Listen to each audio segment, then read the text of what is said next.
Ketika Nabi bersama dengan para sahabat sedang berkerumun, Nabi sedang menyampaikan wahyu, sedang menyampaikan ilmu.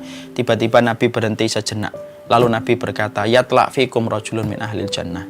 Ini bentar lagi laki-laki penduduk surga itu akan muncul. Maka para sahabat itu langsung mereka terdistract. Ini siapa yang muncul yang dikatakan oleh Nabi sebagai penduduk surga? Yang muncul adalah laki-laki Ansor, nenteng sandal dengan tangan kirinya, jenggotnya basah. Lalu kemudian laki-laki ini bergabung dengan majelisnya Nabi. Para sahabat kemudian berkata, inikah penduduk surga di hati mereka? Hari berikutnya di tempat yang sama Nabi berjumpa pada majelis. Lalu Nabi menerangkan banyak hal, banyak ilmu. Tiba-tiba Nabi berhenti sejenak dan berkata, yatla' fikum rajulun min ahlil jannah. Ini bentar lagi nih laki-laki penduduk surga akan muncul. Dan yang muncul itu laki-laki kemarin, dalam kondisi jenggotnya basah, nenteng sandal dengan tangan kirinya, lalu kemudian bergabung dengan Nabi. Dan itu diulang-ulang oleh Nabi sampai 3 hari berturut-turut. Dan Nabi selalu mengatakan dengan redaksi kata yang sama, yatla' fikum rajulun min ahlil jannah. Bentar lagi akan bergabung laki-laki penduduk surga. Antum dapati ya, Nabi tidak pernah mengatakan redaksi penduduk surga berulang-ulang 3 kali berurutan kecuali kepada sahabat ini saja.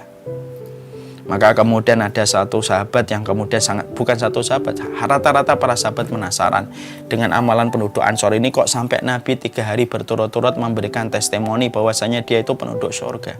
Maka kemudian ada salah satu sahabat, putra dari sahabat yang mulia, Amr bin As. Nah, kita tahu kan Amr bin As ini salah satu sahabat yang cerdas, brilian.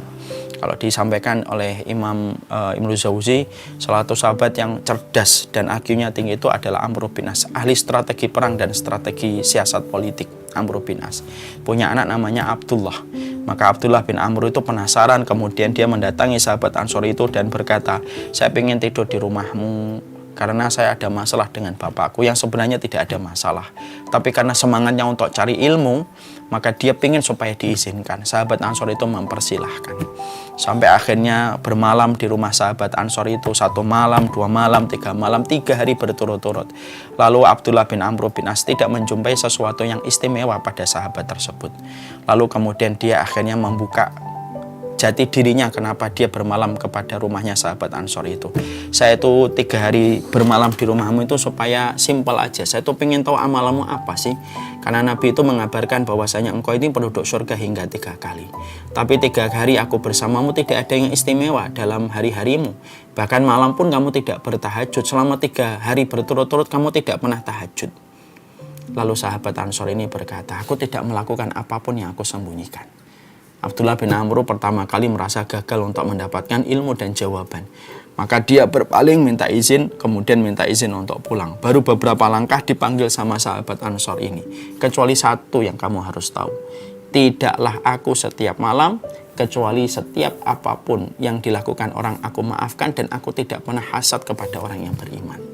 Hatinya penuh dengan rasa cinta kepada orang yang beriman. Dan hatinya ketika dipenuhi dengan rasa yang membuncah ketika dia cinta kepada orang yang beriman, disitulah dia mendapatkan testimoni jawaban langsung dari seorang Abdullah bin Amr bin As. Itulah kebersihan hatimu kepada orang yang beriman yang menjadikan Allah membayar kontan dengan surga, diberitakan oleh Rasulullah Sallallahu Alaihi Wasallam.